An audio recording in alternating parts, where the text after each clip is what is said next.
প্রসব পরিকল্পনা কিন্তু ওই গর্ভবতী মা তার একার পক্ষে নেওয়া সম্ভব নয়। এবং তার থেকেও বড় কথা হলো বাংলাদেশে 50% অ্যাডোলেসেন্ট মেয়েদের বিয়ে হয়ে যায় 18 বছরের আগে, ও শিশু অবস্থায় ওর বিয়ে হয়, এবং তার মধ্যে প্রায় 23%-এর মতো তারা প্রেগনেন্ট হয়ে যায় তারা 20-এর আগে।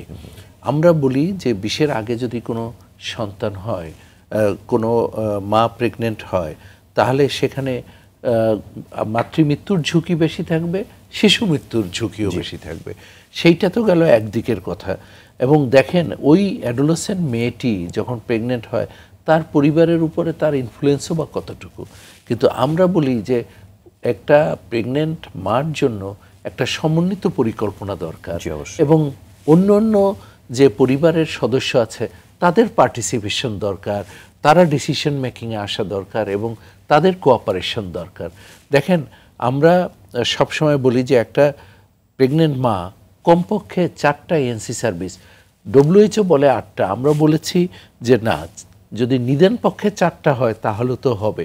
এবং এই 4টাও কিন্তু হচ্ছে না। একটু আগে আপা বললেন যে আমাদের এটা 4 বছর আগে 47% ছিল 4টা এএনসি সার্ভিস, এখন কমে দাঁড়িয়েছে 41%।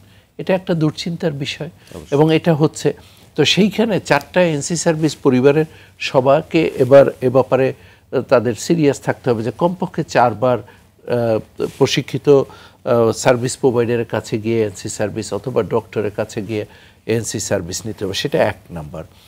সেকেন্ড যে জিনিসটা হলো সেটা হলো যে আপনার কিছু টাকা পয়সা সংগ্রহ করে রাখতে হবে, কারণ আপনি মজুত করে একটু প্রিপারেশন, সেই সময়টা যখন এই সময়টা আসবে ডেলিভারির, তখন কিন্তু আপনি জানেন না, তার হয়তো কোনো সিজারিয়ান সেকশন লাগতে পারে অথবা নর্মাল ডেলিভারি হতে পারে, কিন্তু সেন্টারে যেতে হবে, সেখানেও তো একটা খরচ আছে।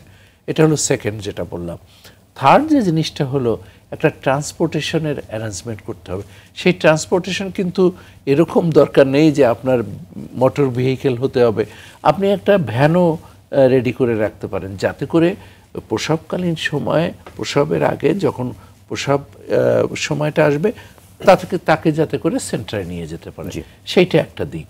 আরেকটা দিক হলো যে এই সেন্টারে আগে গিয়েই একটু পরিচিত হওয়া, সেখানে যাতে করে ফ্যামিলিয়ারিটি থাকে, এই পরিকল্পনাগুলো যদি সমন্বিতভাবে করে তাহলেই কিন্তু এই যে আপনি একটু কথা বললেন যে কী ভাবে preparedness, these all are part of preparedness. আমরা এখন যে কথাটা বলা শুরু করেছে, আপা আমাকে হেল্প করতে পারবেন এ ব্যাপারে আরও সুন্দরভাবে বলতে পারবেন, সেটা হলো যে এই যে 4টা এএনসি সার্ভিসের কথা বলেছি, এখন আমরা শুরু করেছি, এখন অনেকেই এই কথা বলা শুরু করেছে যে এই প্রেগনেন্সিকালীন সময়, আগে আমরা কিন্তু আয়রন অ্যান্ড ফলিক অ্যাসিড দিয়েই শেষ করতাম, কিন্তু ওটা সমাধান না, আরও যে আপা বললেন মাল্টিপল মাইক্রোনিউট্রিয়েন্ট ডেফিসিয়েন্সি থাকে। তো আমরা যদি এই 4টা পিএনসি সার্ভিস করি, তাকে প্রপার কাউন্সেলিং করি, তার ঝুঁকিগুলো আইডেন্টিফাই করতে পারি, সেইটা একদিকে গেল।